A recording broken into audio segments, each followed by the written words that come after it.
अस्सलाम वालेकुम। क्या हाल है आप लोगों का? सर। ये बासी साहब का तो कनेक्शन में कोई मसला लग रहा है। खैर, आज बड़े स्लो आ रहे हैं लोग। प्रेजेंटेशन तो नहीं आज? वीक तो प्रेजेंटेशन वाला है, मे भी। आपकी होगी है? यस सर, मेरी होगी। चलें, अच्छी बात है। कैसी हुई? ठीक हो गया सर। कोई मुश्किल सवाल जिसमें आप फंसे हो? नहीं, उन्होंने बस ये कहा था कुछ फीचर्स जो थे मिसिंग थे, उन्होंने कहा था ये ऐड कर लो फर्दर। अच्छा, FYP की प्रेजेंटेशन में यही है कि आप कॉन्फिडेंटली दें, हर सवाल का जवाब देने की कोशिश करें कॉन्फिडेंटली, हाजिर जवाबी थोड़ी सी रखें, बाकी कुछ भी नहीं होता। सर। काम शाम ओके सर। काम शाम अगर आपने थोड़ा बहुत कम भी किया हुआ है तो इतना इशू नहीं होता। बेशक आपका प्रोजेक्ट में का फीचर्स कम है या कोई भी चीज़, लेकिन इतना इशू नहीं होता अगर आपने कॉन्फिडेंटली डिफेंड कर लिए। ठीक सर, इंशाल्लाह। Thank you.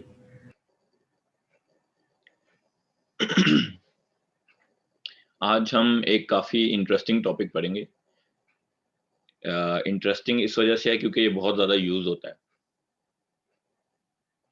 पढ़ेंगे आज हम एजेक्स। एजेक्स का नाम आप लोगों में से कुछ लोगों ने शायद सुना भी हो। बहुत ज़्यादा यूज़ होता है ये नॉर्मली।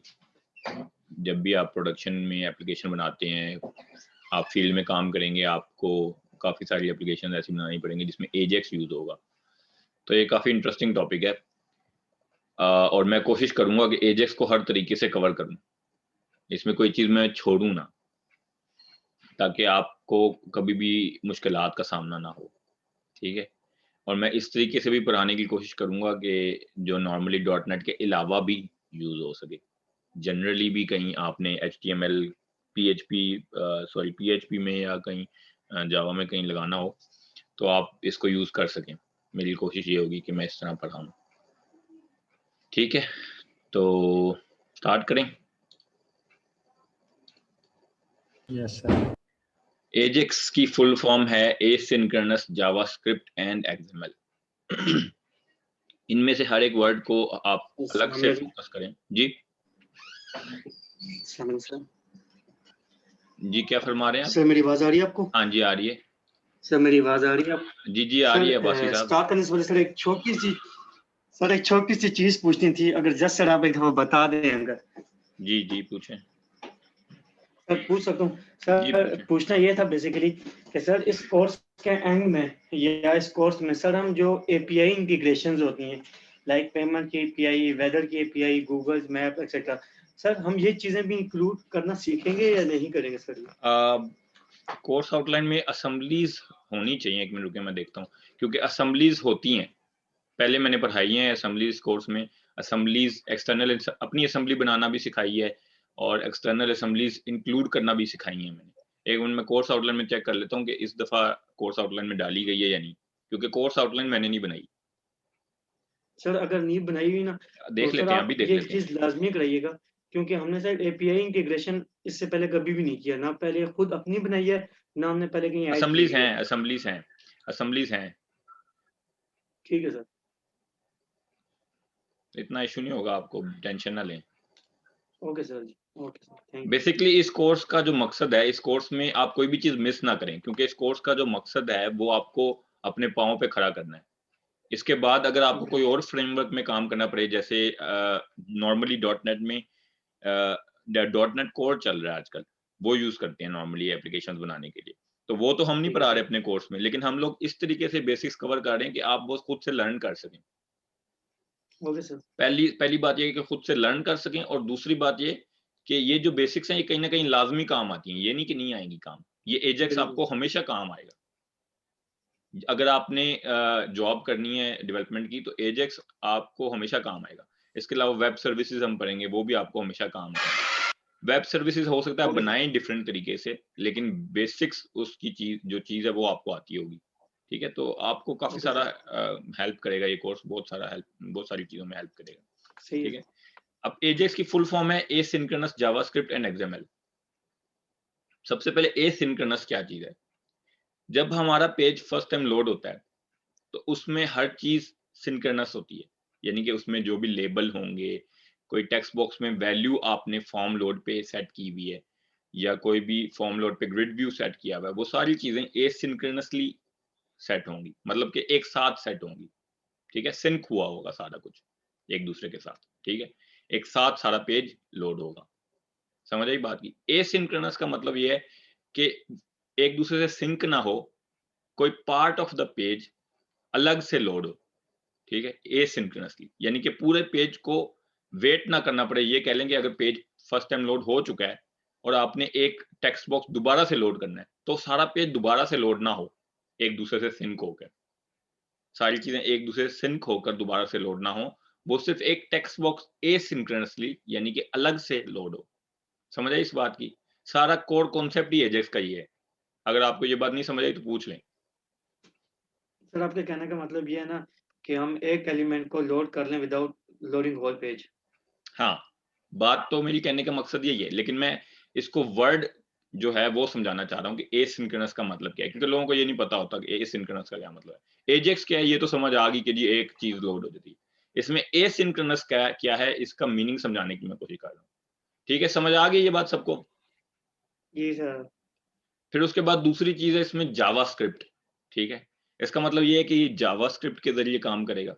ठीक है, जावास्क्रिप्ट के जरिए काम करेगा, यानी कि ये सर्वर साइड के मेथड्स अगर हैं तो उनको डायरेक्टली कॉल नहीं करेगा, जावास्क्रिप्ट के थ्रू जो भी काम है ये वो कर रहा होगा। ठीक है, क्योंकि क्लाइंट ओके। साइड का जो पेज है उसमें कोई चीज चेंज करनी है तो आप जावास्क्रिप्ट से चेंज कर सकते हैं, ये आपको पता है। जेक्यूडी और प्लेन जावास्क्रिप्ट से आप कोई भी चीजें चेंज कर सकते हैं, स्क्रिप्ट अगर लगाई हुई है तो। ठीक है, लेकिन सर्वर से डाटा गेट करना या सेंड करना वो जावास्क्रिप्ट से कैसे करना ये आपको शायद ना पता हो, जो कि अब हम करेंगे। तीसरी चीज है एक्सएमएल। ठीक है, तो डाटा सेंड और रिसीव कैसे होगा? एक्सएमएल की फॉर्म में। वैसे तो जेसन भी होता है, एजेक्स जेसन के साथ भी यूज होता है।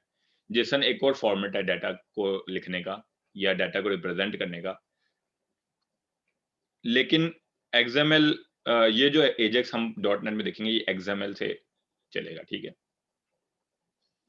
जो माइक्रोसॉफ्ट है इन्होंने डॉट नेट बनाया तो इन्होंने ज्यादा सपोर्ट एक्सएमएल को दी थी, तो इसमें काफी सारी चीजें एक्सएमएल से काम कर रही होती हैं। जो अगर आप बेसिक वेब सर्विस बनाते हैं वो भी एक्सएमएल ही यूज कर रही होती है। वैसे आप जेसन यूज कर सकते हैं, लेकिन एक्सएमएल को ज्यादा सपोर्ट दी गई है। ठीक है, तो जो डाटा सेंड ओके और सर। रिसीव हो रहा होगा वो एक्सएमएल की फॉर्म में हो रहा होगा, और एक्सएमएल के ऑब्जेक्ट्स यूज हो रहे होंगे, वो मैं आपको दिखाता हूँ कौन से ऑब्जेक्ट्स हैं। ठीक है, तो ये एजेक्स की फुल फॉर्म है, एसिंक्रोनस जावास्क्रिप्ट एंड एक्सएमएल। अच्छा, अब ये क्या करते हैं? Enables you to pass information between a web browser and web server without performing a post back. Most important line है ये, without performing a post back. Last time जब मैंने टीच किया था तो फाइनल पेपर में सवाल आया था कि ये मेथड इस तरह आपने कैलकुलेशन का कॉल करना है without performing a post back, और एक भी बच्चे ने सही नहीं किया, जबकि ये स्लाइड्स मैंने पढ़ाई थी और दी थी, स्टूडेंट्स के पास थी ये स्लाइड। ये लाइन किसी को याद नहीं थी और सब एक भी बच्चे ने सही नहीं किया। मैंने मार्क्स दे दिए थे फिर भी सबको कुछ ना कुछ, लेकिन ये है कि एक भी बच्चे ने सही नहीं किया था। अगर पोस्ट बैक का मतलब मैंने बता दिया आपको, पोस्ट बैक का मतलब ये होता है कि फर्स्ट टाइम तो पेज लोड हो गया, उसके बाद जब फॉर्म सबमिट होता है सारी वैल्यूज सारा डाटा सर्वर के पास दोबारा जाता है, वो पोस्ट बैक कहलाता है। ठीक है, वो सारा डाटा सारा जो फॉर्म है वो सारी चीजें सर्वर के पास दोबारा जाएंगी, वो पोस्ट बैक है। Without performing a post back आपने कोई सर्वर साइड का मेथड कॉल करना है तो एजेक्स से करेंगे। ठीक है, मेथड कॉल करना है, कोई इंफॉर्मेशन या डाटा पास करना है या रिसीव करना है without performing a post back, तो आप एजेक्स कॉल करेंगे। ये लाइन याद रखें, हो सकता है आपको पेपर में काम आ जाए। ठीक है, सर पोस्ट बैक का दोबारा से बता दूं। पोस्ट बैक का मैं अब दोबारा से क्यों बताऊं? तुम जब पहले बता रहा था तब तुमने क्यों नहीं सुना? जब पिछली बार जब मैंने शुरू में बताया था सर वेब डेवलपमेंट में। सर वो भी सुना था लेकिन सर अभी मिक्स हो देखिए, जाता है सर, इसलिए कह पोस्ट रहा हूँ पोस्ट बैक बैक का बता दूं। मतलब क्या है? पोस्ट बैक का मतलब है, एक तो पोस्ट इसमें वर्ड है। ठीक है, पोस्ट का मतलब है जब हम फॉर्म सबमिट करते हैं तो कौन सा मेथड कॉल हो रहा है? पोस्ट। ठीक है, पोस्ट होगा ओके। और जब सिर्फ रिसीव कर रहे होते हैं तो कौन सा मेथड कॉल हो रहा है? गेट। ठीक है। ये HTTP मेथड्स हैं, ये यहाँ डॉट नेट में एक्सप्लिसिटली लिखे हुए नहीं नजर आएंगे आपको। ये जब डॉट नेट कन्वर्ट होगी HTML में, प्लेन HTML में ब्राउजर के लिए, तो उसमें होंगे ये पोस्ट और गेट वगैरह जो भी चीजें, ठीक है। एक्सप्लिसिटली डॉट नेट में लिखी हुई नजर नहीं आएगी, ये HTML में यूज होती हैं प्लेन, ठीक है। तो पोस्ट का मेथड का मतलब ये है कि फॉर्म जब सबमिट होता है पोस्ट का मेथड कॉल होता है, ठीक है। पोस्ट बैक का मतलब ये है जब फॉर्म सबमिट होगा या पूरा पेज सर्वर पे सबमिट होगा तो वो कहलाएगा पोस्ट बैक, ठीक है। यानी कि जब फर्स्ट टाइम कोई भी पेज लोड होगा तो वो पोस्ट बैक नहीं होगा, समझ आ गई। जब दोबारा सबमिट होगा तब वो पोस्ट बैक होगा, उस पर जब कोई बटन क्लिक करेगा कोई यूजर या कुछ इस तरह का इंटरेक्शन करेगा जिससे वो फॉर्म या पेज सबमिट हो, तब पोस्ट बैक होगा। फिर हमने ये एक मिनट लेट मी कंप्लीट। फिर हमने ये चीज कोड में करके भी देखी थी कि एक प्रॉपर्टी होती है पेज की is post back, back and code में हमने वो प्रिंट करके चेक की थी कि जब फर्स्ट टाइम पेज लोड होता है इज पोस्ट बैक फॉल्स होता है, जब आप फॉर्म सबमिट करते हैं तो इज पोस्ट बैक ट्रू हो जाएगा, वो प्रॉपर्टी ट्रू रिटर्न करेगी। आप बताएं क्या कह रहे हैं सर। जब हम इस पोस्ट बैक यूज करते हैं तो सर हमारा पेज रीलोड तो नहीं होता ना दोबारा से? इस पोस्ट बैक एक बिट है जो कि सिर्फ आपको वैल्यू बताती है, उसका कोई ताल्लुक नहीं पेज को रीलोड करने का या कोई भी फंक्शनैलिटी नहीं है उसकी। सर मेरा पोस्ट बैक से मतलब है, मतलब पोस्ट बैक जब हम करते हैं, ठीक है, तो सर हमारा पेज रीलोड नहीं होता दूसरी मर्तबा? नहीं, पेज सबमिट होता है बेसिकली, यानी कि सर्वर के पास जाता है, सर्वर का कोई मेथड कॉल होता है, यानी या फिर ये कह लें कि सिंक्रोनसली कॉल होता है, ठीक है। सिंक्रोनसली मैंने आपको बताया, सिंक हो गया सारा पेज सबमिट होता है तब पोस्ट बैक होता है वो, ठीक है। अब आपकी फंक्शनैलिटी या आपकी इंप्लीमेंटेशन पे डिपेंड करता है कि आप वो पेज दोबारा से रीलोड हो या कहीं और किसी और पेज पे रीडायरेक्ट हो। ये अगर रीलोड हो रहा है पेज तो आपने कहीं फॉल्ट किया है, ठीक है। और ये चीज पूछना चाहूंगा कि फॉर एग्जांपल फर्स्ट टाइम हमने जब पेज रीलोड किया वो पोस्ट बैक नहीं था, ठीक है, हमने फॉर्म सबमिट किया और अगेन से अपना पेज रीलोड कर लिया, तो अभी भी ये पोस्ट बैक नहीं कहलाएगा फिर? नहीं, पोस्ट बैक ही होगा। आपका पेज सबमिट तो हुआ था ना, सबमिट हो गया तो पोस्ट बैक हो गया, उसके बाद दोबारा आप अपने ही पेज पे उसी पेज पे लैंड करें या कहीं भी लैंड करें, डजंट मैटर। ठीक है सर, ठीक है। Okay sir. तो अब ये बात भी यहाँ पे क्लियर हो जानी चाहिए कि पोस्ट बैक और सिंक्रोनस ये दोनों चीजें एक साथ जुड़ी हुई हैं, यानी कि पोस्ट बैक होगा तो सिंक्रोनस होगा, पेज सिंक्रोनसली सेंड होगा, ठीक है, एसिंक नहीं होगा, ठीक है। अच्छा, अब दूसरा इसका बेनिफिट क्या है कि ये हाईली इंटरैक्टिव और रिस्पॉन्सिव वेब एप्लीकेशन देता है। रिस्पॉन्सिव वेब एप्लीकेशन का मतलब ये ना समझिएगा कि रिस्पॉन्सिव डिजाइन होता है जिस तरह वेबसाइट्स का, कि किसी भी डिवाइस पे वो डिजाइन एडजस्ट हो जाए, ऐसा डिजाइन की बात नहीं हो रही। रिस्पॉन्सिव वेब एप्लीकेशन की बात हो रही है या हाईली इंटरैक्टिव वेब एप्लीकेशन की बात हो रही है, जहाँ पे आप कोई भी चीजें कहीं भी अपडेट कर सकते हैं। वो इंटरैक्टिव है ना, एक बटन क्लिक किया पूरा पेज सबमिट होने के बाद एक वैल्यू या एक लेबल अपडेट हो गया, तो ये इंटरैक्टिव है, काफी रिस्पॉन्सिव है, वेबसाइट कहीं से भी रिस्पॉन्स कर रही है, छोटा मोटा रिस्पॉन्स करी जा रही है, ठीक है।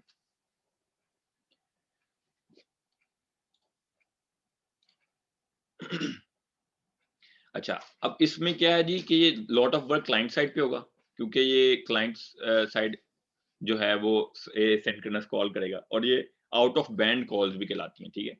आउट ऑफ बैंड कॉल क्या है? Out of band call is a server request that results in a page update that rather than page replacement, ठीक है।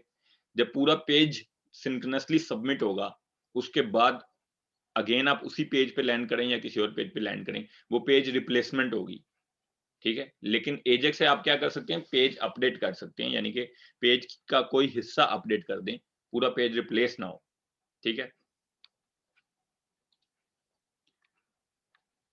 यहाँ पे कुछ टेक्नोलॉजीज लिखें कि internet explorer Microsoft dot XML HTTP active object use करता है। अब ये इस ऑब्जेक्ट में ही XML है, ठीक है, तो ये XML से रिलेटेड है, ठीक है। Firefox XML HTTP request use करते हैं। इस तरह के कुछ ऑब्जेक्ट्स हैं जो इंटरनली ये यूज करते हैं, हमें दिख नहीं रहे होंगे लेकिन यूज ये करते हैं, ठीक है। अब ये सबसे मोस्ट इंपोर्टेंट अप्रोचेस दो हैं। एक अप्रोच ये है कि आप डॉट नेट की जो टूल बॉक्स है उसमें कुछ आपको टूल्स प्रोवाइड किए गए, अपडेट पैनल, स्क्रिप्ट मैनेजर, आप ये चीजें यूज करें और आपकी एप्लीकेशन एजेक्सिफाई हो जाएगी, ठीक है, यानी कि एजेक्स हो जाएगा। दूसरी अप्रोच ये है कि आप अपनी ऐप को स्क्रैच से बिल्ड करें, यानी कि क्लाइंट साइड पे कोई जावास्क्रिप्ट का कोड लिखें जो कि वेब सर्विस को कॉल कर रहा हो।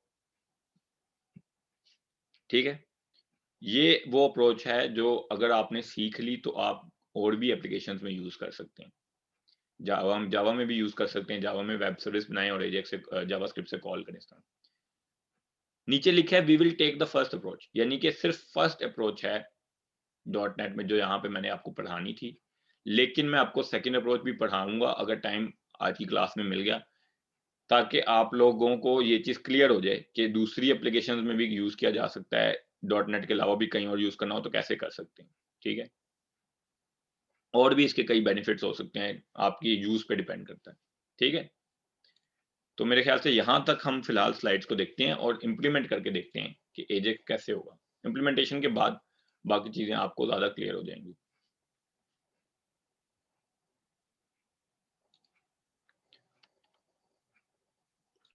सर एक चीज पूछ लूं और? जी पूछें। सर जो हमने यहाँ पे एसक्यूएल सर्वर इंस्टॉल किया था, ठीक है सर, ये हमारा किसी पोर्ट के थ्रू हमारे ओरेकल से कॉन्फ्लिक्ट तो नहीं करता सर? कर सकता है, अगर क्योंकि चेक सर करें, मैं कर ओरेकल सकता है। इंस्टॉल करूं, वहां पे वो एंटरप्राइज मैनेजर सर ओपन ही नहीं करता। आई डोंट नो सर क्या कन्फ्लिक्शन आ रही है, लेकिन सर वो मतलब रन नहीं हो रहा। मैंने अब तक के काफी टाइम ऐसा लगाया करें ना कि आप Oracle नेट पे सर्च करें कि उसकी डिफॉल्ट पोर्ट कौन सी होती है जिस पे वो रन होता है, सर फिर उस पोर्ट 1521। पे, हाँ उस पोर्ट पे फिर चेक करें कि कौन सा प्रोसेस आपका रन हो रहा है पीसी में। सर ठीक है। ठीक है, और ये एक्स्ट्रा सवाल मुझे क्लास के बाद किया करें, आपने मेरा गला खुश कर दिया है क्लास शुरू होते ही। सर क्वेश्चनिंग कर रहा हूँ सर, जनरल नॉलेज के लिए। जनरल नॉलेज क्लास के बाद डिस्कस किया करें। लेक्चर से पहले ही गला खुश कर दिया मेरा। Okay sir. एक मिनट में पानी पी लूं।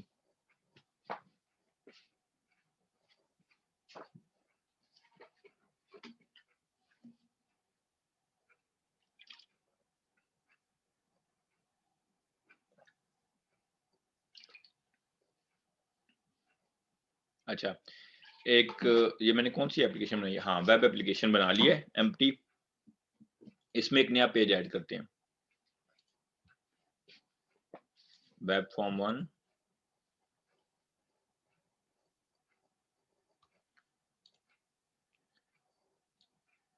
अच्छा, यहाँ पे आप नीचे अगर जाएं, यहाँ पे ये एक सेक्शन है एजेक्स एक्सटेंशंस।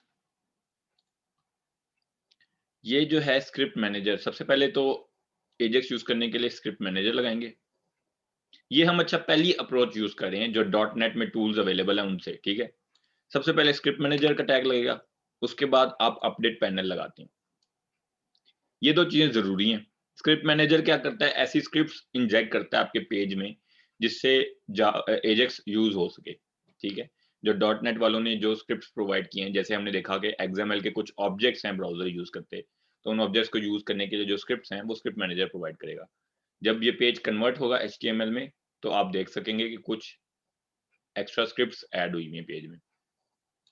अपडेट पैनल वो पैनल होगा, इसमें वो एरिया आएगा जिस एरिया को आप एजेक्स के थ्रू अपडेट करना चाहते हैं। ठीक है, पूरा पेज अपडेट नहीं करना, आपने एक लेबल अपडेट करना है, तो वो लेबल इसके अंदर होगा। ठीक है, अपडेट पैनल के अंदर आप लगाते हैं एक चीज कंटेंट टेम्पलेट। ठीक है, इसके अंदर लगाते हैं आप वो लेबल जो आप अपडेट करना चाहते हैं एसिंक्रोनसली। लेबल, ठीक है, इसका टेक्स्ट एम्प्टी कर देते हैं फिलहाल। इसी के अंदर मैं कंटेंट टेम्पलेट के अंदर ही एक बटन बना लेता हूं।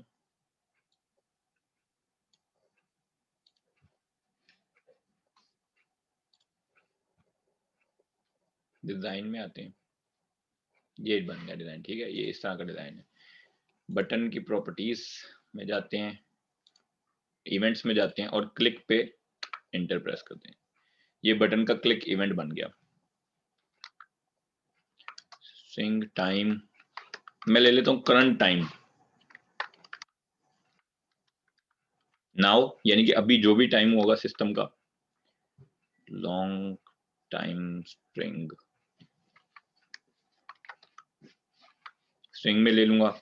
और लेबल का आईडी क्या है, लेबल 1।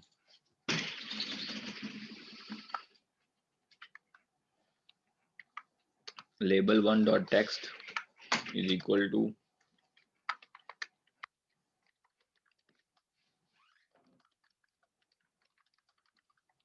फ्रॉम इनसाइड पैनल मैंने लिखा था कि मुझे पता लगे कि बटन भी उस पैनल के अंदर ही था, ठीक है, उस पैनल के अंदर ही था बटन, उसी बटन से मैंने ये पैनल अपडेट किया।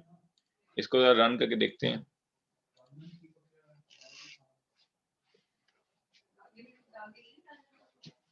अब इसको बटन प्रेस करके देखते हैं तो ये आप देख सकते हैं टाइम आ गया।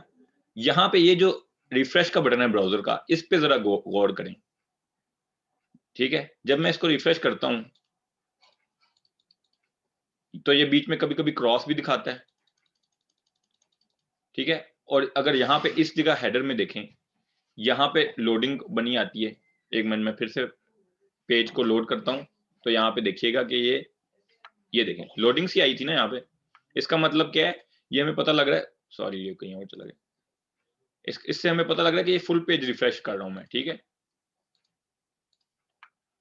ये देख सकते हैं इस टैब में, लेकिन जब बटन प्रेस करूंगा तो कुछ भी नहीं होगा टैब में। दिख रही है ये बात कि यानी कि सिर्फ उस पेज का एक हिस्सा अपडेट हुआ है, पूरा पेज अपडेट नहीं हुआ, ठीक है। इस बटन को दोबारा क्लिक करता हूं तो टाइम अपडेट होता जा रहा है, जो भी टाइम चेंज हो रहा है वो अपडेट होता जा रहा है, ठीक है। पूरा पेज रिफ्रेश भी नहीं हो रहा, ठीक है। तो ये एजेक्स आपको दिखा है कि कैसे इंप्लीमेंट हुआ है। अगर इस पेज पे मेरे बहुत सारा कोई डिजाइन होता, मेन्यू बार होती, कोई भी चीजें होती, तो ये एक छोटा सा लेबल सिर्फ अपडेट हो रहा होता और वो सारी चीजें वहीं पे होती। अच्छा, अब मैं एक और काम करके दिखाता हूं आपको कि अगर ये अपडेट पैनल के बाहर हो बटन, तब क्या होगा।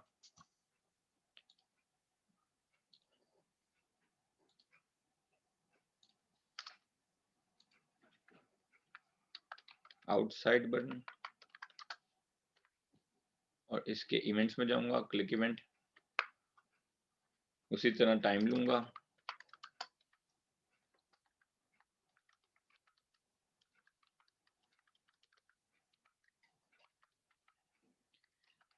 लेबल 1 में फिर से सेट करूंगा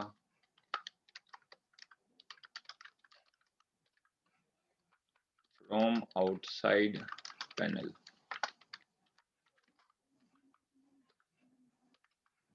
ठीक है। अब चेक करते हैं क्या होता है बाहर से, क्या ये कर पाएगा फुल पेज के बजाय सिर्फ लेबल को रिफ्रेश। कुछ दिख रहा है आप लोगों को? पेज रीलोड हो रहा था। हाँ, पेज रीलोड हो रहा है, ठीक है। पूरा पेज पोस्ट बैक हो रहा है। पोस्ट बैक को भी प्रिंट करके दिखाता हूँ। यहाँ पे मैं लिख देता हूँ इस पोस्ट बैक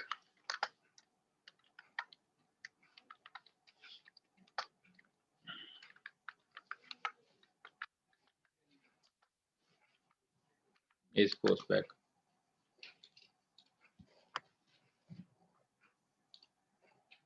ये देख रहे हैं इस पोस्ट बैक ट्रू, इस बाहर वाले बटन से पूरा पोस्ट बैक हो रहा है।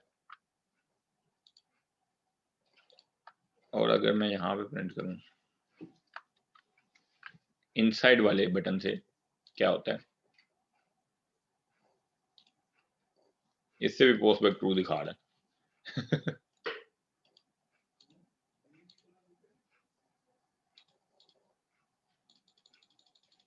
इससे हालांकि पोस्ट बैक नहीं हो रहा, लेकिन ये इसको फिर भी दिखा रहा है कि इस पोस्ट बैक ट्रू है।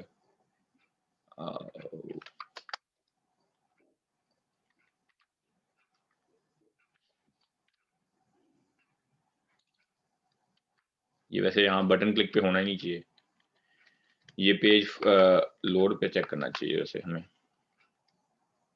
पेज लोड पे चेक करना चाहिए, और पेज लोड पे तो ये हाँ चेक करते हैं।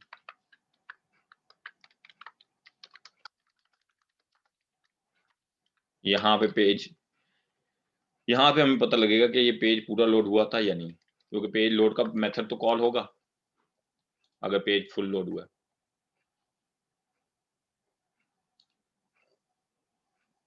यही नहीं कॉल हुआ। इससे भी नहीं हो रहा। इसको फिलहाल छोड़ दें, फिर पता नहीं क्या है इसका चक्कर है, इसको मैं बाद में चेक करूंगा कि पोस्ट बैक क्यों नहीं ये दिखा रहा। ठीक है, लेकिन आपको ये बात समझ आ गई है कि ये बटन क्या कर रहा है और ये बटन क्या कर रहा है। जी सर समझ आ आगे रही है। मूव करना चाह रहा हूँ मैं, क्योंकि ये टाइम लेगा, पूरा टॉपिक कवर नहीं हो पाएगा, बहुत सारी चीजें मैंने आपको दिखानी है। एक दूसरा पेज डालते हैं, ओके सर। मैं आपको ये क्लास के बाद देखूंगा इसमें क्या मसला, फिर मैं बता दूंगा। ठीक है, पोस्ट बैक के प्रिंट क्यों नहीं सही हो रहा।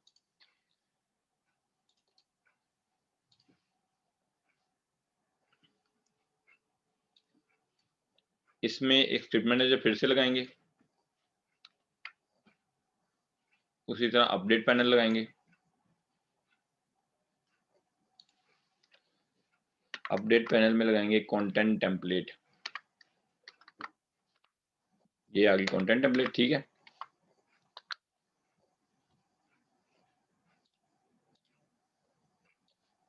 लेबल जो अपडेट करूंगा मैं,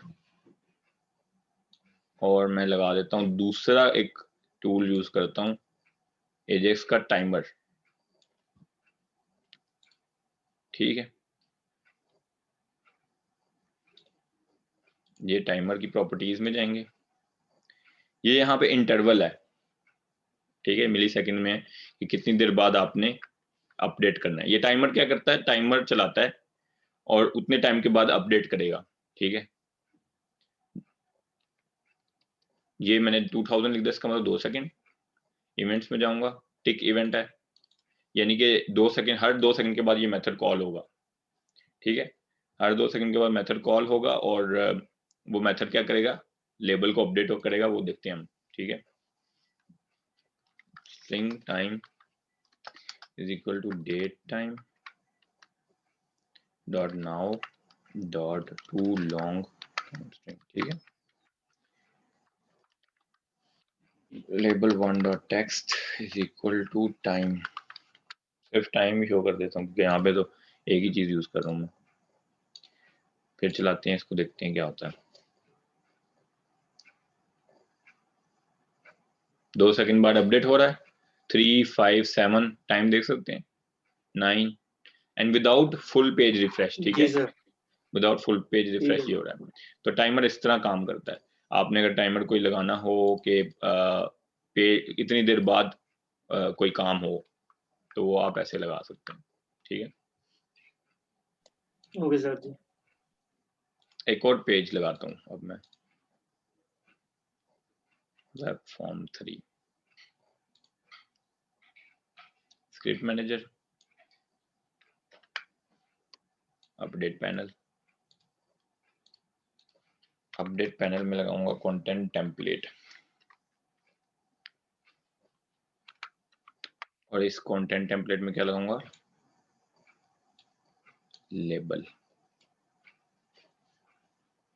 ठीक है, अब मैं चेक करता हूं कि टाइमर तो हमने अंदर लगा के देखे, टाइमर अगर बाहर लगाएं तो क्या होता है। बाहर लगाने से हमें पता है कि नहीं चलता, बटन अगर बाहर लगाया था नहीं चला था। तो बाहर कोई चीज लगाई हो, उससे आपने पैनल के अंदर अपडेट कैसे करना है वो मैं आपको बताता हूँ। इसको 2000 सेट कर देता हूँ, इवेंट बना देता हूँ, string time is equal to date time dot now dot to short to long time string label one dot text is equal to time। अब हमें पता है कि बाहर से नहीं कर सकता कोई, ऐसा अगर बाहर से लगाओ तो कैसे करेंगे। यहाँ पे कंटेंट टेम्पलेट के बाद अपडेट पैनल के अंदर एक और चीज होती है, ट्रिगर, वो लगा देंगे।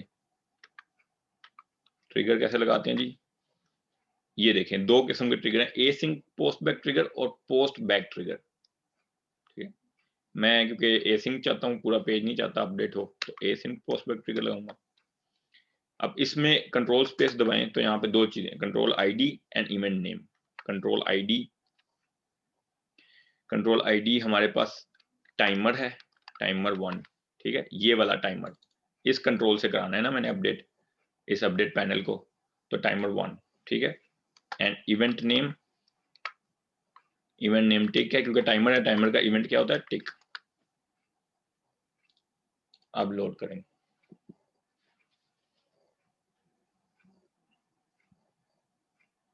ठीक है,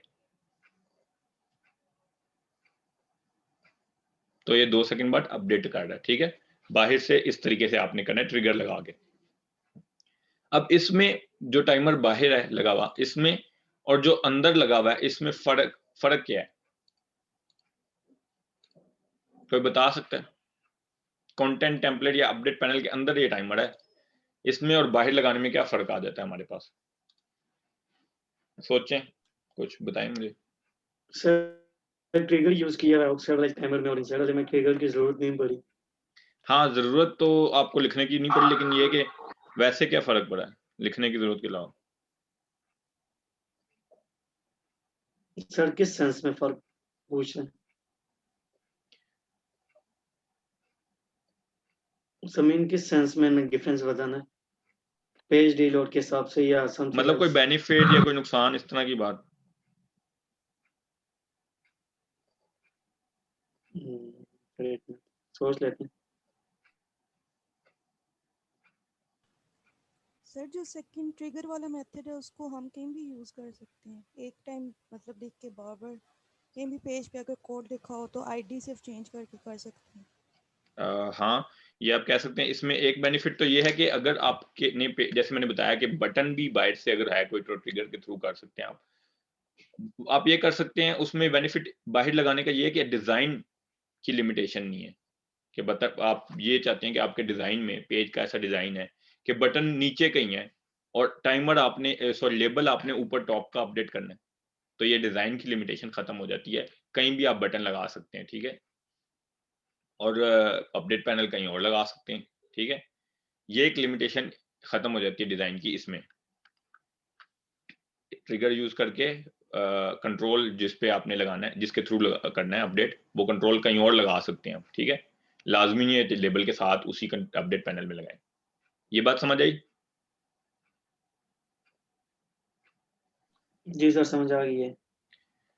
लेकिन अब दूसरी साइड पे इस वाले जो अंदर लगाते हैं, इसका एक नुकसान भी है।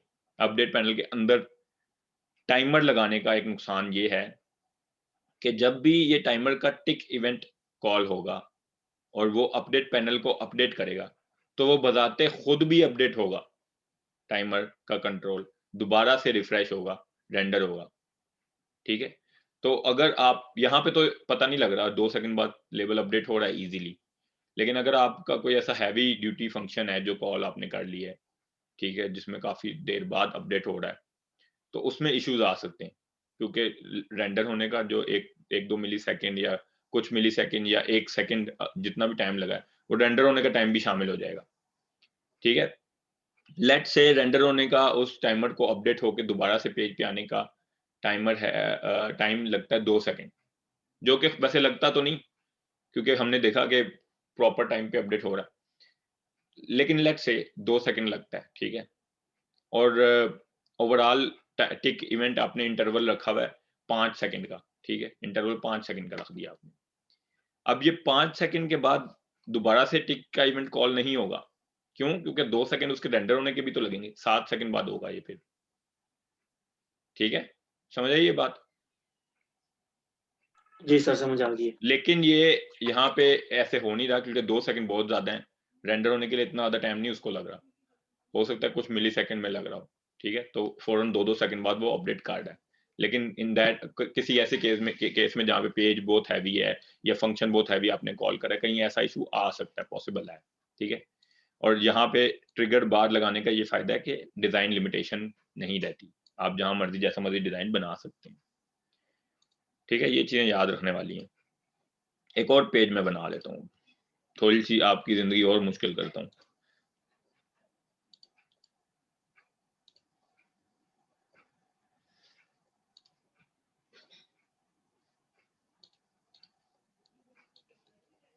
स्क्रिप्ट मैनेजर लगाया, स्क्रिप्ट मैनेजर के बाद अपडेट पैनल लगाया, अपडेट पैनल में कंटेंट टेम्पलेट लगाई, कंटेंट टेम्पलेट में लेबल लगा दूंगा,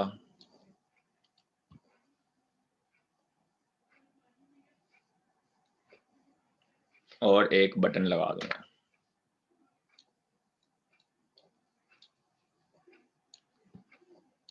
ठीक है, डिज़ाइन में आऊँगा, बटन पे राइट क्लिक करके प्रॉपर्टीज में जाऊँगा, इवेंट में जाऊँगा, क्लिक पे इवेंट पे जाऊँगा, string time is equal to date time dot now dot to long time string, label 1 dot text is equal to time. अच्छा, ये एक छोटा सा प्रोसेस है जो कि मैंने बस एक टाइम गेट करके दिखा दिया, लेकिन अगर आपने डेटाबेस ऑपरेशन परफॉर्म करना है यहाँ पे और या फिर कुछ और काम करना है तो फिर टाइम भी लग सकता है, क्योंकि मैंने आपको बताया था कि डेटाबेस हो सकता है आपने नेटवर्क में किसी और कंप्यूटर पे रखी हो, ठीक है, तो उस पे नेटवर्क की स्पीड का भी इशू आएगा, ठीक है, फिर डेटाबेस ऑपरेशन का इशू भी आएगा। इसके अलावा हो सकता है आपने बहुत लेंथी कैलकुलेशंस की हो, ठीक है, तो फिर यहाँ पे वो इश्यूज आएंगे। तो यूजर तो कहेगा कि यार ये क्या हो रहा है। यूजर क्या करता है, आपने कभी इस तरह प्रॉपर प्रोडक्शन में ऐप बनाई नहीं होगी, वरना आपको पता होगा यूजर क्या करता है, बार बार क्लिक करता रहता है कि यार ये चल क्यों नहीं रहा, 6 दफा क्लिक करता रहेगा। फॉर एग्जाम्पल मैं यहाँ लगा देता हूँ थ्रेड डॉट स्लीप,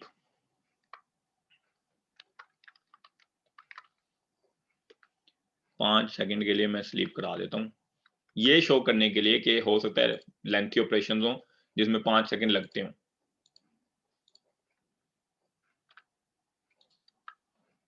इसको रन करते हैं, देखते हैं क्या होता है।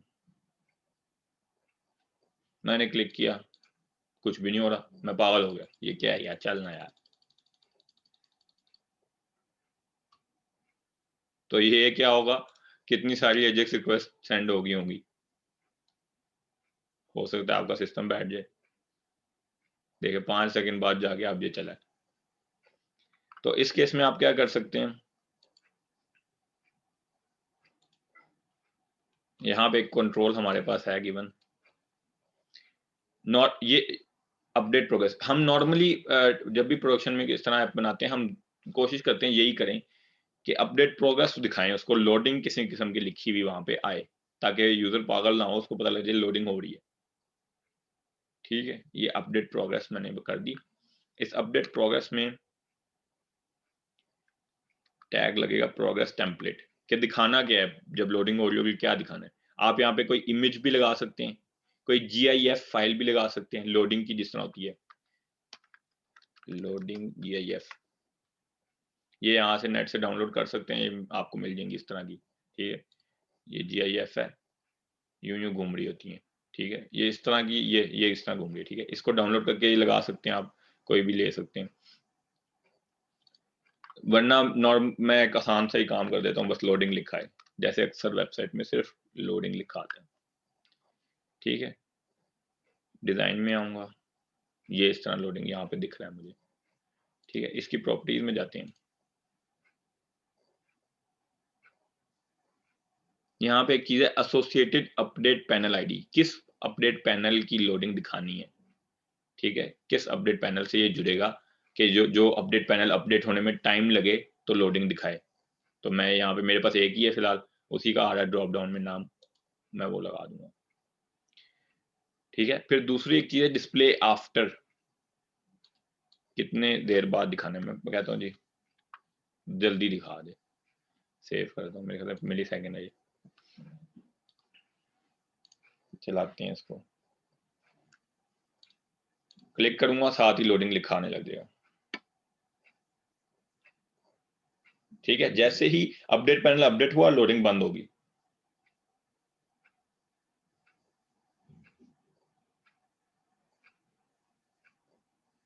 समझ आई? जी सर समझ आ गई है।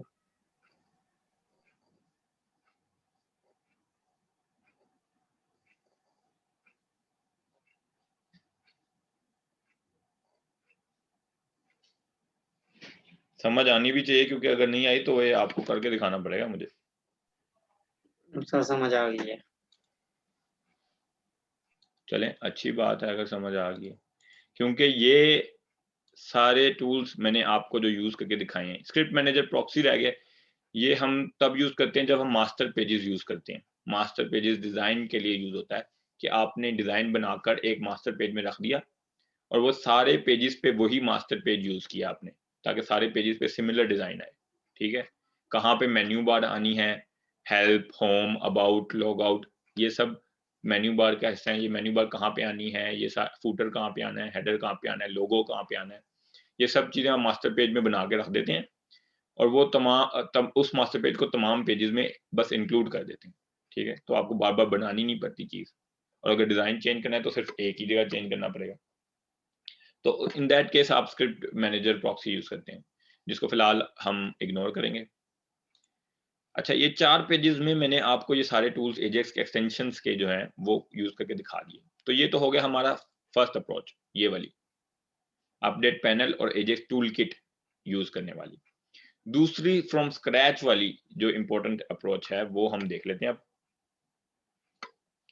ये वैसे आपके बेनिफिट के लिए ये अप्रोच, शायद इसका पेपर में ना आए कुछ, अगर आ भी जाता है तो आपको आनी चाहिए क्योंकि मैंने तो सिखाई है। ठीक है,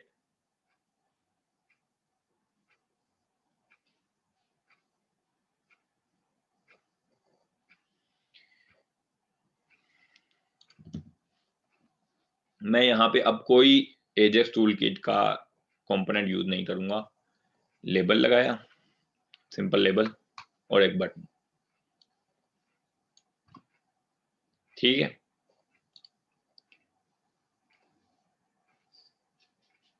बटन में एक कंट्रोल स्पेस दबाएंगे, यहाँ पे एक चीज होती है ऑन क्लिक। हमें पता है ऑन क्लिक का इवेंट बटन का ये किस मेथड को कॉल करेगा, जो सर्वर साइड मेथड है। क्यों? क्योंकि ये सर्वर साइड कंपोनेंट है, क्योंकि इसमें रन एट सर्वर लगा हुआ है और पीछे प्रीफिक्स ASP लगी हुई है, तो ये सर्वर साइड मेथड को कॉल करता है। हमें पता है, हमने कई दफा किया है। दूसरा मेथड है ऑन क्लाइंट क्लिक, ये हम करेंगे अब आज यूज।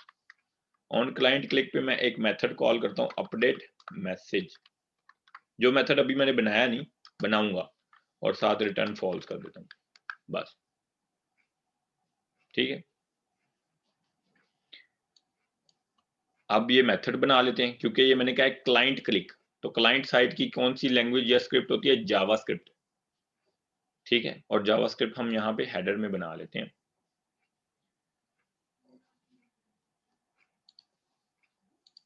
यहाँ पे पहले मैं एक काम करता हूँ, jQuery इंक्लूड कर लेता हूँ, क्योंकि मैंने jQuery यूज करनी है। jQuery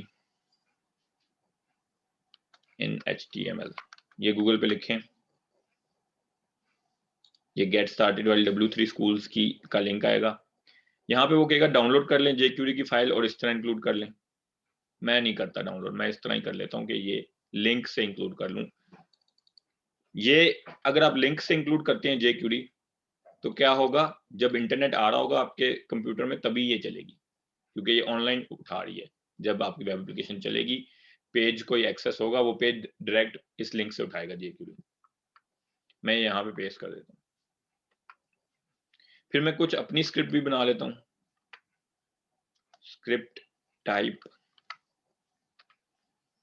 text JavaScript. ठीक है, यहाँ पे मैंने असल में वो बनाना है फंक्शन जो मैंने नीचे बताया है उसको।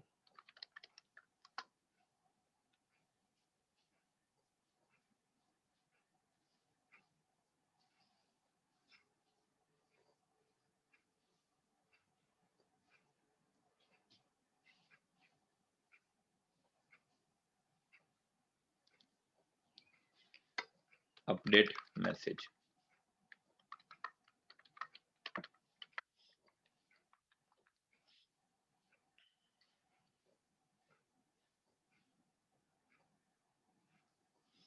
ठीक है। अब इसमें मैं क्या करूंगा, एक वेरिएबल बनाऊंगा पेज URL। पेज URL का एक वेरिएबल एम्प्टी रखता हूँ फिलहाल मैं। ये यहाँ पे मैं बेसिकली उस वेब सर्विस का नाम डालूंगा जो वेब सर्विस मैंने कॉल करनी है, जिसका मेथड कॉल करना है। अब क्या करेंगे, $.ajax। ये डॉलर मेरे पास इसलिए अवेलेबल है क्योंकि मैंने jQuery इंक्लूड की हुई है। ठीक है, ठीक है, ये $.ajax का फंक्शन है। इसके अंदर जाता क्या है, ऑब्जेक्ट जाता है किस टाइप का, टाइप। टाइप में हम बताते हैं कि पोस्ट मेथड है,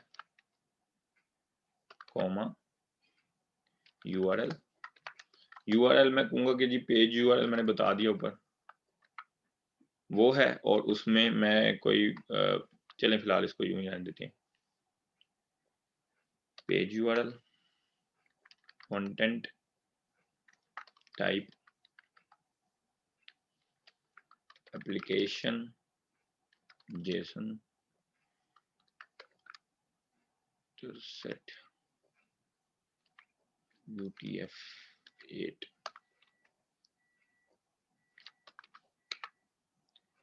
फिर उसके बाद डाटा टाइप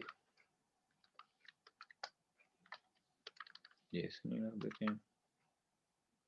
सक्सेस पे मैंने बताना है कि अगर सक्सेसफुल हो जाएगी कॉल तो कौन सा मेथड कॉल होगा, मैं उसका नाम रख देता हूँ ऑन सक्सेस कॉल, ये मेथड बनाना पड़ेगा। फिर मैं बताता हूँ अगर एरर आए तो कौन सा मेथड कॉल करना है, ऑन एरर कॉल, ठीक है। फिर वो ये मेथड यहाँ पे बना देते हैं, फंक्शन ऑन सक्सेस कॉल। ये देखिए नाम के एरर आ जाते हैं स्पेलिंग के, इसलिए आप कॉपी पेस्ट ही करें ताकि सेम रहे, ठीक। इसमें मेरे पास आएगा रिस्पॉन्स,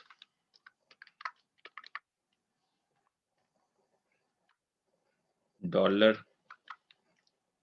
इन चीज़ों की डिटेल में मैं वैसे जाना नहीं चाहता, लेकिन अगर किसी ने ये चीज़ यूज़ की हो ये क्यूरी कभी, तो उसे ये पता होगा कि ये डॉलर और इस तरह करके आप कोई भी एलिमेंट पेज का उठा सकते हैं।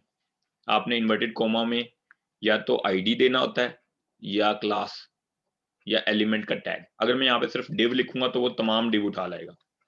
अगर मैं हैश लगाकर आगे कोई चीज देता हूँ तो वो आईडी होता है, ये लेवल 1 का आईडी, ठीक है। ये मैं यहाँ पे पेस्ट कर देता हूँ, ये ठीक है। और अगर मैं डॉट लगा कर दूंगा ऐसे तो वो क्लास नेम होगा, CSS क्लास नेम, उस क्लास नेम से एलिमेंट उठा लाएगा, ठीक है। डॉट HTML, उस लेबल के अंदर की HTML में मैंने रिस्पॉन्स डॉट डी, कोई भी रिस्पॉन्स में चीज आई है वो इसमें मैंने डाल देनी है, ठीक है। फंक्शन एरर कॉल भी बना लेते हैं, इसमें भी रिस्पॉन्स आएगा, और एरर के केस में मैं एक अलर्ट कॉल कर देता हूँ बस, जिसमें मैंने रिस्पॉन्स डॉट स्टेटस प्लस बीच में कुछ स्पेसेस और फिर मैंने रिस्पॉन्स डॉट स्टेटस टेक्स्ट देना है, ठीक है। तो ये मेरा मेथड हो गया जो मैं कॉल करूंगा इस बटन के क्लाइंट क्लिक पे, ठीक है।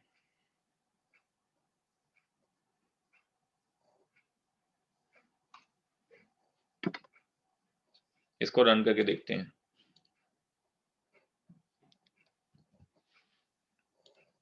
अलर्ट 200 ओके, स्टेटस तो 200 है, ओके है, लेकिन एरर आया है, यानी कि उसको ये एरर क्यों आया जी, क्योंकि ये जो मैंने यहाँ पे यूआरएल लिखा है वो खाली है, कोई पता ही नहीं उसे कहाँ से मेथड उठाना है, ठीक है। तो एक वेब सर्विस बना लेते हैं,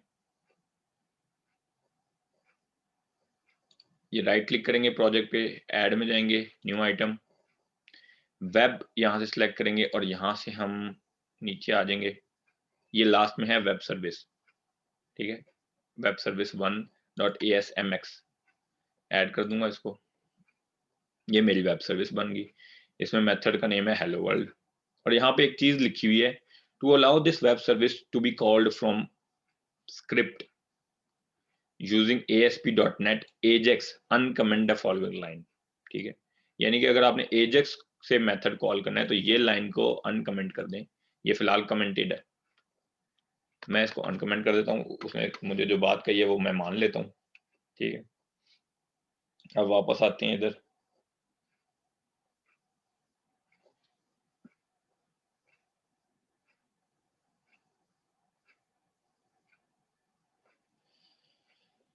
यहाँ पे आते हैं, यहाँ पे अब हमने URL देना है, पेज URL में मैं जाऊंगा, ये इस वेरिएबल में मुझे लिखना पड़ेगा, परसेंट कहाँ गया, कोई बता सकता है ये क्या टैग मैंने लगाए हैं?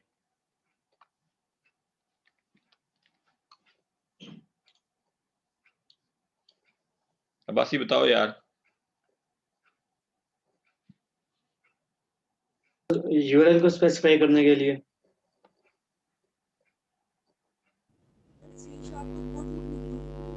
जी हाँ, सी शार्प का कोड लिखने के लिए। जब मैंने आपको बताया था कि जब ASPX फाइल में कहीं आपने बैकएंड टाइप का कोड लिखना हो सी शार्प का, तो आप ये लगाते हैं, ठीक है, ये टैग्स लगा के इसके अंदर लिख देते हैं। मैं यहाँ पे लगाता हूँ इक्वल लगा दिया ताकि वो रिस्पॉन्स डॉट राइट हो जाए, यानी कि जो चीज़ है वो उस पेज के कोड में राइट हो जाए। इक्वल इसलिए लगाया, वरना यहाँ पे मैं वो भी लगा सकता हूँ, ठीक है। यहाँ पे क्या लगाना है, method resolve URL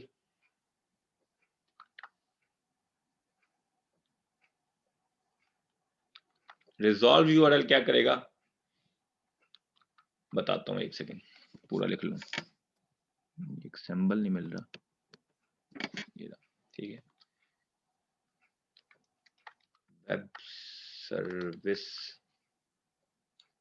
web service का नाम है वेब सर्विस 1 service1.asmx। इस वेब सर्विस का पाथ ले आएगा बेसिकली। इस सिंबल का मतलब ये है करंटली ये पेज जो वेब फॉर्म 5.aspx है, ये पेज जहां पे भी है ये वो फोल्डर तक का पाथ लेके आएगा और आगे वेब सर्विस .1.asmx का ज्वाइन करके पूरा पाथ बन जाएगा और पूरा URL बन जाएगा उसका, ठीक है।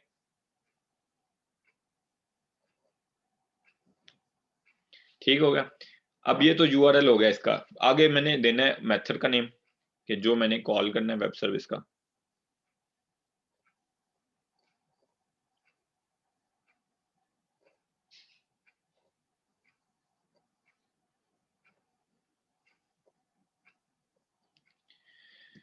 वेब सर्विस का मेथड का नेम क्या है, हेलो वर्ल्ड।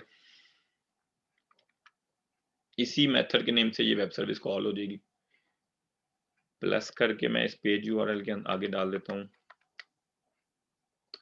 हेलो वर्ल्ड, ठीक है। स्लैश डालना जरूरी है ताकि वो URL में वो चीज अपेंड करे, ठीक है। हेलो वर्ल्ड, चेक करते हैं क्या होता है, बिस्मिल्लाह।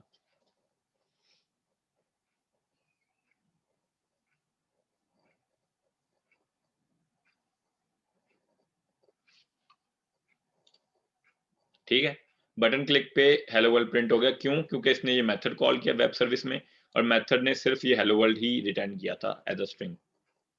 मैं यहाँ पे कुछ और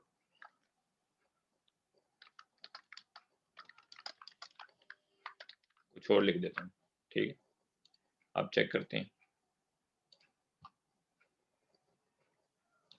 ठीक है, जो भी वो रिटर्न कर रहा है वो यहाँ पे आ रहा है। यहाँ पे रिस्पॉन्स डॉट डी लिखना जरूरी है। ये इन्होंने इसका स्ट्रक्चर ही ऐसा बनाया कि इसमें जो डी वेरिएबल है उसी में ये टैक्स आता है, ठीक है। लेबल में इस तरह सेट किया हमने जावास्क्रिप्ट से, jQuery से किया है बेसिकली, लेकिन jQuery भी जावास्क्रिप्ट का ही फ्रेमवर्क है।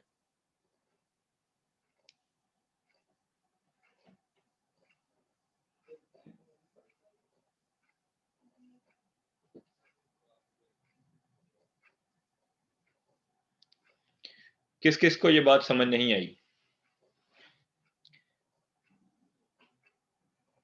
ये यहां से लेकर यहां तक का जो कोड है ये आप कहीं भी यूज कर सकते हैं, PHP में, जावा में, .NET में, ठीक है।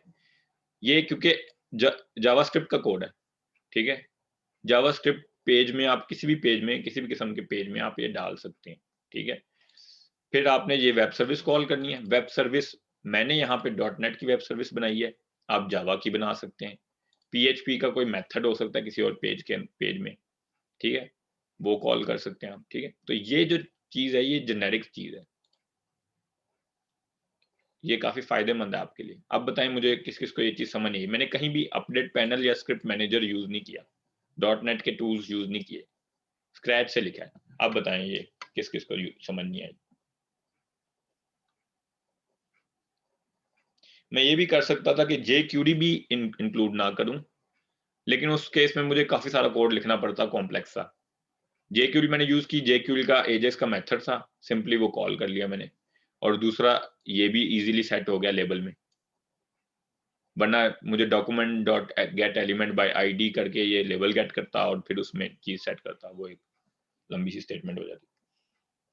चलें बताएं फटाफट ये किसको समझ आई है।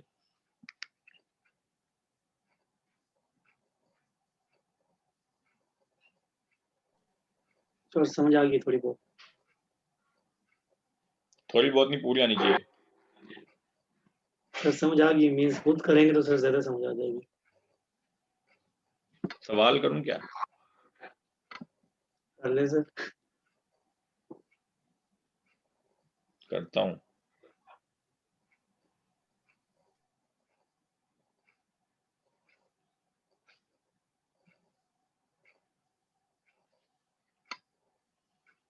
एक मिनट रुक जाओ, देखूं तो सही कौन कौन। आसिफ,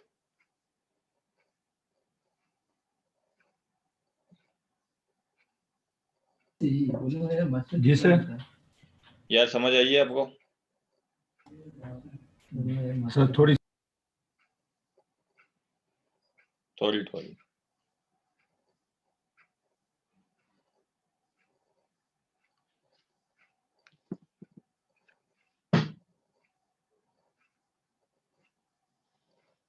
अम्मार,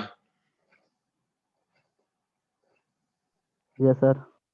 समझ आइए। यस सर, आ गई है।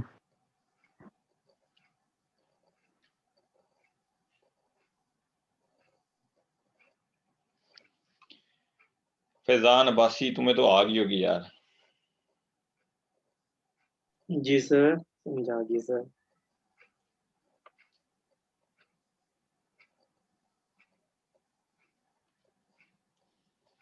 कमल,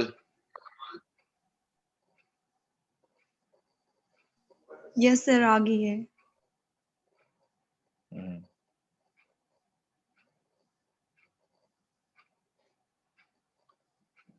गुलशेर, जी सर समझ आ गई है।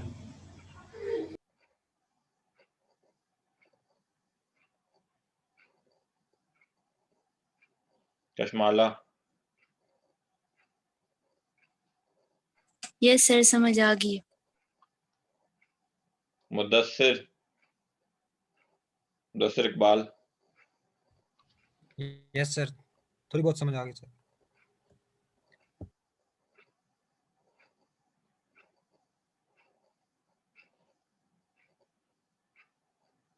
जुनैरा,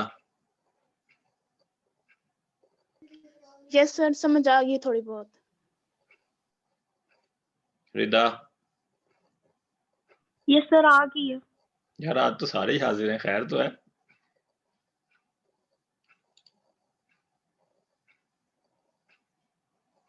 चक्कर क्या है आज?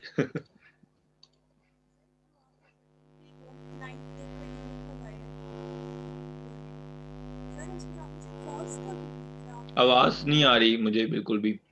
आप लिख के अगर बता दें अगर आपके कोई मसला है।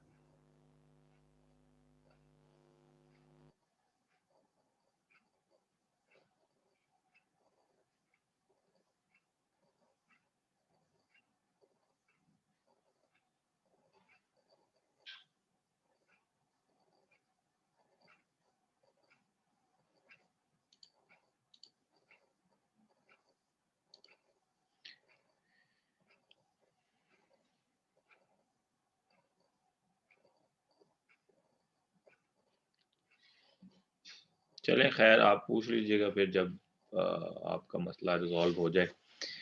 वेब सर्विस की डिटेल में ज़्यादा आपको अभी जाने की ज़रूरत नहीं है। वेब सर्विस पे एक अलग से टॉपिक है पूरा, ठीक है। फिलहाल सिर्फ ये वेब सर्विस बनाने का मकसद ये था ताकि आपको ये चीज़ समझ आए। इस तरीके से आप इस पेज का जो बैकएंड कोड है उसको एक्सेस नहीं कर सकते, ठीक है। ये जो पेज का बैकएंड कोड मैंने खोला है, यहाँ पे मैं अगर एक फंक्शन बना दूं और कहूँ कि ये कॉल करे, वो ये नहीं कर सकता, ठीक है। क्यों? क्योंकि ऐसे मेथड्स चाहिए जो कि जो कि वेब पे एक्सपोज्ड हो, ठीक है।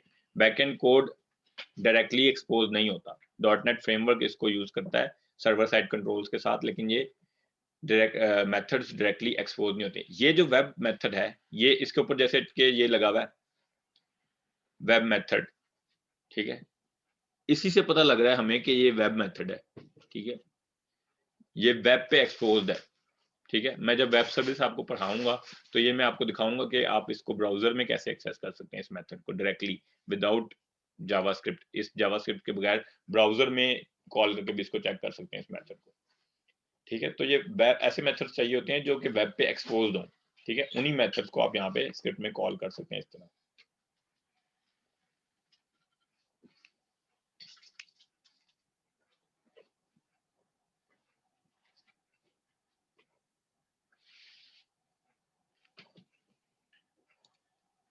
अच्छा जी, अब आगे स्लाइड्स देखते हैं। अब हमें स्लाइड्स काफी इजीली समझ आएंगी आगे की। ASP.NET में एजेक्स एक्सटेंशंस हैं, काफी बड़ी टूल किट है इसके अलावा भी, जिसमें और भी बहुत सारे कंपोनेंट्स हैं। कोडप्लेक्स पे वो पड़ी हुई है टूल किट, जो इन्हीं एजेक्स के बेसिक कंपोनेंट्स को यूज करके बनी हुई है। अब यहाँ पे कुछ चीजें हैं, script manager proxy, update panel, timer, update progress. Script manager हमें पता लग गया कि इंजेक्ट करता है जावा स्क्रिप्ट को पेज में। ये यहाँ पे जो नाम लिखे हुए हैं इस नाम से मिल जाएंगी, नहीं तो आप अगर इस पेज की राइट क्लिक करके इंस्पेक्ट में जाएं तो अगर ये किसी और नाम से है तो उससे भी आपने कंफ्यूज नहीं होना। स्क्रिप्ट्स इंजेक्ट करना इसका काम है बेसिकली।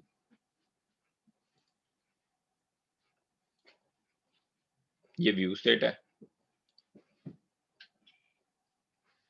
ये इवेंट वैलिडेशन को ही लगी हुई है।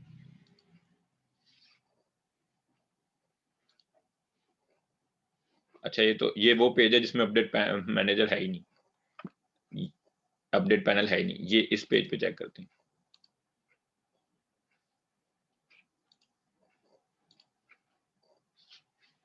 ये देख सकते हैं आप, फॉर्म पे जब रेंडर होता है मेथड कौन सा होता है, पोस्ट। ये व्यू स्टेट है,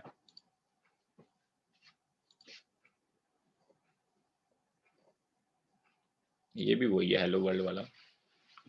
कोई और पेज रन करते हैं, जो ये वाला रन कर लेते हैं। ये क्यों नहीं हट रहा?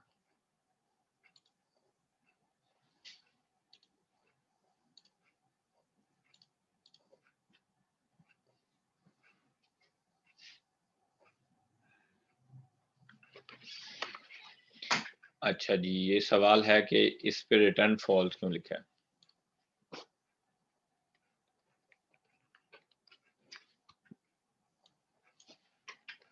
इसको हटा देते हैं।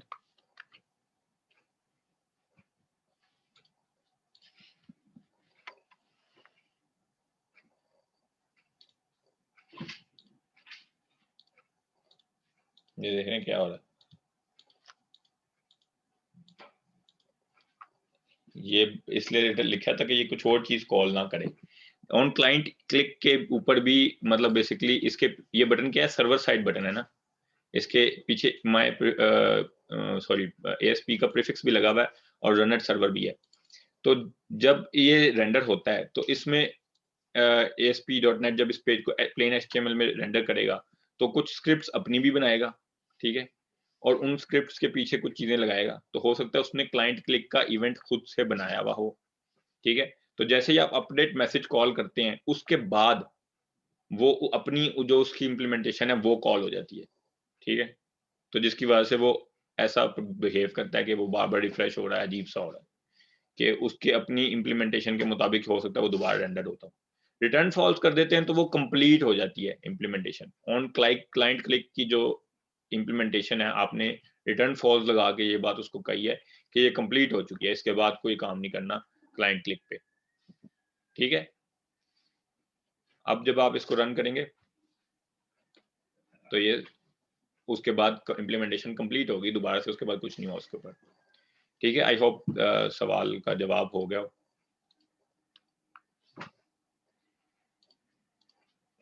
अगर नहीं समझ आई तो फिर से पूछ लें।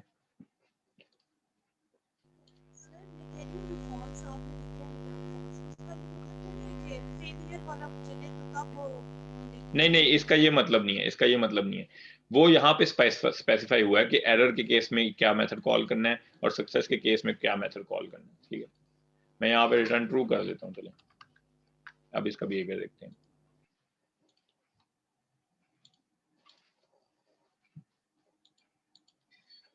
अभी भी वही है, क्योंकि वो आगे उसकी इम्प्लीमेंटेशन उठा रहा है, ठीक है, जो अपनी उसकी इम्प्लीमेंटेशन है वो उठा रहा है। फॉल्स का मतलब ये है कि बस ये इसके बाद आगे कुछ नहीं चलाना, ठीक है। ट्रू का मतलब आगे चला लो, ये समझ लें आप आसानी के लिए।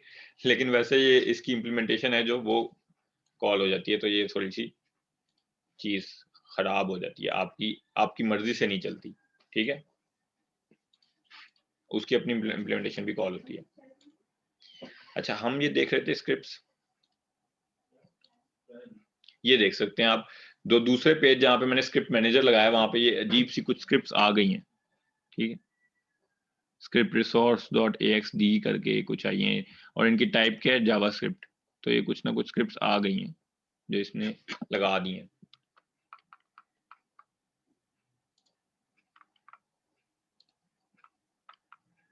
ठीक है, इस नाम से नहीं है, मेरे ख्याल से ब्राउजर्स अपडेट हो गए हैं, कुछ ना कुछ हो गया, तो इस नाम से नहीं है, लेकिन स्क्रिप्ट्स हैं। बेसिक मकसद ये याद रखें, स्क्रिप्ट मैनेजर का क्या है, स्क्रिप्ट्स डालेगा वो। स्क्रिप्ट मैनेजर प्रॉक्सी क्या करती है, मास्टर पेज जब आप यूज करते हैं तब यूज करने के लिए होती है। अपडेट पैनल सबसे इंपॉर्टेंट चीज है, क्योंकि जो भी कंट्रोल आपने एसिंक कॉल से अपडेट करनी है या पार्शियल रेंडरिंग करनी है जिनकी, इन्हीं को पार्शियल रेंडरिंग कहते हैं। मतलब फुल पेज रेंडरिंग नहीं है, पार्शियल है, ठीक है, हाफ है। तो पार्शियल रेंडरिंग आपने जब करनी है तो वो कंपोनेंट्स आप अपडेट पैनल के अंदर लगाते हैं, ठीक है। It hijacks postbacks and reroutes them as async calls, ठीक है। पोस्टबैक्स को हाईजैक करता है, मतलब कि उनको रोक देता है, फुल पोस्टबैक होने से रोकता है, और एसिंक कॉल करता है। बटन क्लिक के पीछे फुल पोस्टबैक होने के बजाय एसिंक कॉल करेगा। अपडेट पैनल इस तरह लगाते हैं, रन एट सर्वर लिखा होता है, इस पे भी कंटेंट टेम्पलेट होती है, उसके अंदर सारे कंटेंट आप इंसर्ट करते हैं। इसके अंदर अब हमारे पास क्या है, अपडेट पैनल की कुछ प्रॉपर्टीज हैं। चिल्ड्रन एज ट्रिगर्स, ठीक है, ये बूलियन है, we determine whether child controls will create async postback, ठीक है। जो इसके अंदर हैं वही कंपोनेंट्स पोस्टबैक क्रिएट करेंगे या नहीं। डिफॉल्ट ये वैल्यू ट्रू होती है, तो आप बटन अगर इसके अंदर लगाते हैं तो डायरेक्टली वो चल जाता है, आपको कुछ और सेट करने की जरूरत नहीं पड़ती। दूसरा इस दूसरी प्रॉपर्टी इसकी अपडेट मोड, कि ऑलवेज है, जब भी कोई इस तरह का काम होगा तो इसको हमेशा अपडेट करना है, या कंडीशनल है। ऑलवेज का क्या मतलब है, will update when any sync और async postback occurs on page. पूरे पेज पे कोई भी सिंक या एसिंक पोस्टबैक होगी तो ये हमेशा अपडेट होगा, ठीक है। ये याद रखने वाली बात है कि सिंक के केस में भी ये पैनल अपडेट होगा अगर आपने ऑलवेज रखा हुआ है, और always he by default set होता है। दूसरा अपडेट मोड है conditional, only updated by child controls, triggers और अपडेट मेथड, ठीक है। तो सारे एसिंक या सिंक पोस्टबैक के केस में ये नहीं होगा, सिर्फ जो इसके अंदर चाइल्ड कंट्रोल्स हैं या वो अपडेट कर सकते हैं, या ट्रिगर्स के थ्रू कर सकते हो आप, या अपडेट मेथड के थ्रू, ठीक है। हर कॉल पे ये अपडेट नहीं होगा। ट्रिगर्स क्या है, हमने देख लिया कि अगर आपने आउटसाइड द अपडेट पैनल कोई कंट्रोल लगाना है, कोई बटन या टाइमर, उससे अगर आपने अपडेट पैनल को अपडेट करना है तो आप ट्रिगर यूज करते हैं, ठीक है। Makes async calls more efficient. Two types हैं इसकी भी,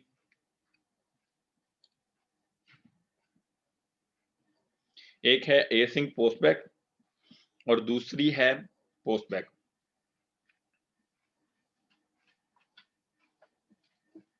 एसिंक पोस्टबैक का मतलब है performs async postback, this is the one you want to use 90% time, ठीक है। क्योंकि ये एसिंक पोस्टबैक से अगर आप ट्रिगर यूज करते हैं तो वो प्रॉपर एजेक्स है, ठीक है। पोस्टबैक अगर आप यूज करते हैं तो वो उससे जाहिर है फिर सिंक पोस्टबैक कॉल हो जाती हैं, तो वो फिर एजेक्स नहीं रहता। ट्रिगर से आप कर तो सकते हैं, लेकिन वो फिर ट्रू एजेक्स नहीं रहता। एक कंट्रोल हमने पढ़ा टाइमर कंट्रोल। टाइमर कंट्रोल क्या करेगा, हर टिक इंटरवल पे, यानी कि जो इंटरवल आपने स्पेसिफाई किया है उसके बाद टिक इवेंट कॉल होगा और उससे वो अपडेट करेगा। कैन बी यूज्ड इनसाइड और आउटसाइड ऑफ अपडेट पैनल, ठीक है। अपडेट पैनल के अंदर भी यूज कर सकते हैं और अपडेट पैनल से बाहर भी ये यूज कर सकते हैं ट्रिगर लगाकर। अपडेट प्रोग्रेस का कंट्रोल भी हमने देखा है, वो क्या करता है, प्रोग्रेस दिखाता है लॉन्ग रनिंग एसिंक कॉल्स के केस में, ठीक है। लॉन्ग रनिंग है एसिंक कॉल्स, तो वो जितनी देर यूजर को वेट करना पड़ेगा उतनी देर लोडिंग दिखाएगा, ठीक है। प्रॉपर्टीज हैं इसकी, डिस्प्ले आफ्टर, डिस्प्ले आफ्टर क्या है, टाइम इन मिली सेकेंड्स के कितनी देर के बाद आपने ये लोडिंग दिखानी है। तो ये छोटा ही अमूमन रखा जाता है ताकि जैसे ही बटन क्लिक किया फौरन लोडिंग लिखा आ जाए या लोडिंग की GIF है वो चल पड़े। ठीक है। डायनेमिक लेआउट, डिस्प्ले नन और डिस्प्ले हिडन, इसका मतलब क्या है?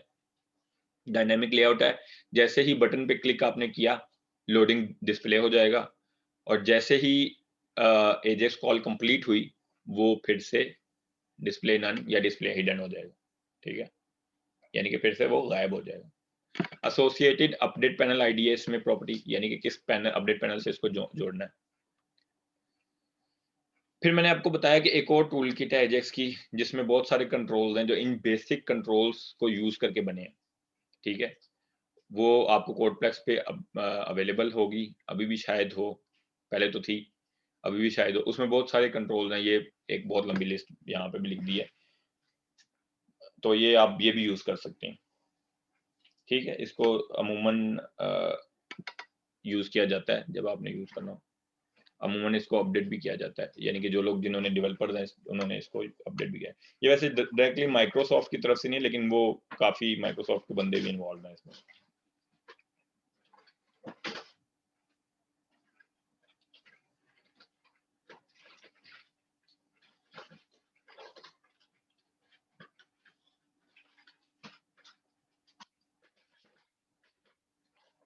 कोई सवाल?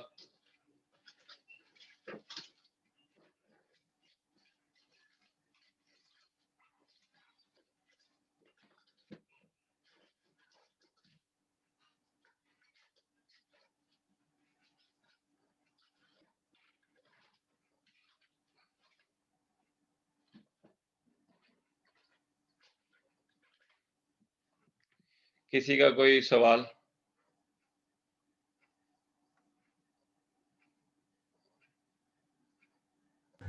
No sir.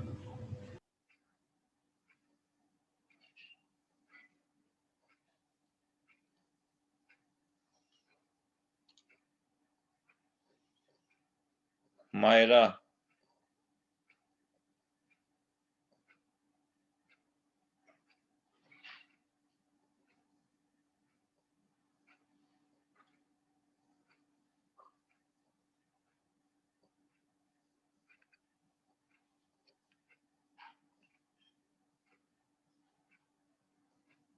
ये अपना लगा के ना एडिट नंबर गई होती हैं ताकि बोलना भी ना पड़े, किसी को पता ही ना लगे ये है कौन।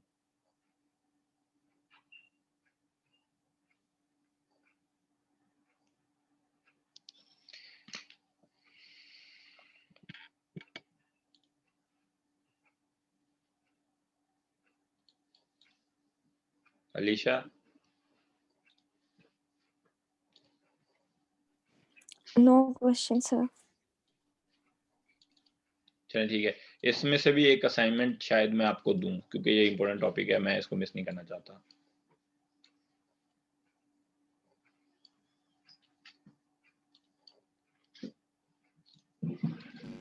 सर एक क्वेश्चन था सर, जो आपने सेकंड असाइनमेंट दी है सर, उसमें वैलिडेशन हमने डेटाबेस लगानी है, उसके पीछे वैलिडेशन भी करनी है।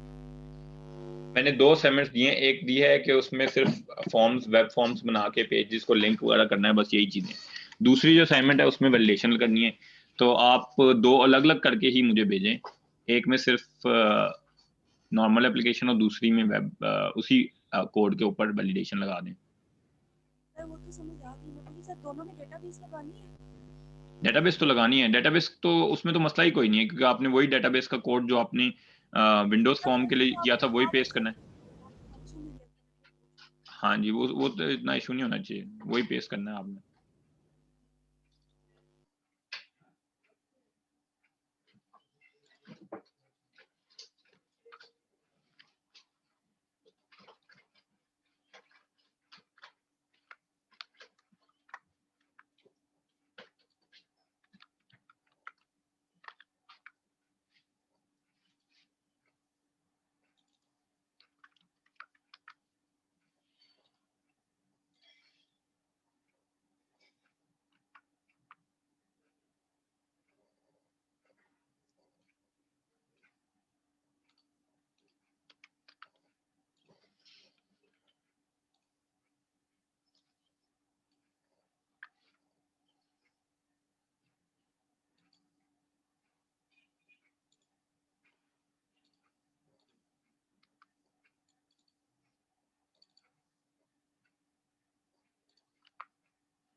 और कोई किसी का सवाल हो?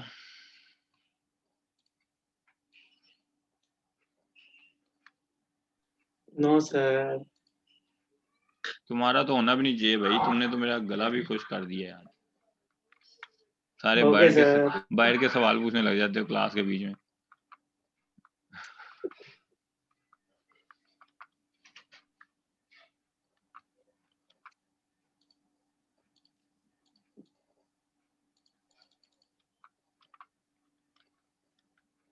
सर चले नॉलेज तो बढ़ता है ना, क्योंकि सर मैं एक इश्यू में स्टक था, तो मैंने तब आपसे पूछा, मैं कि शायद आपको एसक्यूएल का ज्यादा पता हो सर, मैंने इसलिए पूछा था सर। बाकी आप क्लास के बाद पूछते तो मैं बताता नहीं। ओके सर जी, आधा क्लास के बाद पूछ लूंगा सर। क्लास के सवाल पूछा करो ना क्लास के बीच में, बाकी बाद में पूछ लिया करो। Okay sir.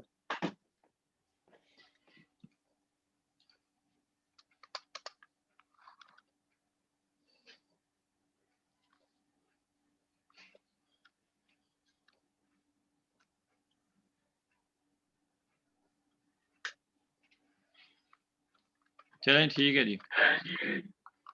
ओके सर जी, टेक केयर सर, अल्लाह हाफिज। अल्लाह हाफिज।